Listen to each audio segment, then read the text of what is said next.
3, 2, 1. Action. Aloha kakahiaka. This is Billy Wiggly coming at you live from the 9th Island, Las Vegas, Nevada. Hi, welcome to today's mini webinar. And today we're going to learn about Excel pivot tables, what I like to call the filter on steroids. The only time I use advanced filters when I'm teaching you how to use it. Today, we're getting into pivot tables. And pivot tables are a nice, powerful tool to do all this. Because imagine, let me use this shortcut, Control-Shift-L. Control-Shift-L is the shortcut for the auto filter. See, Alt and V. That's how I start.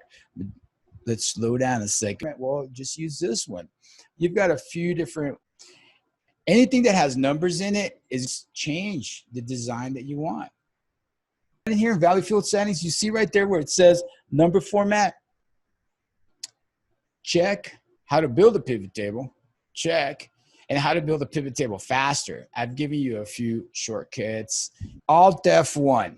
And when I press Alt F1, it inserts my chart. And here I've got my chart. Alt key, and then the D key, and then the P key.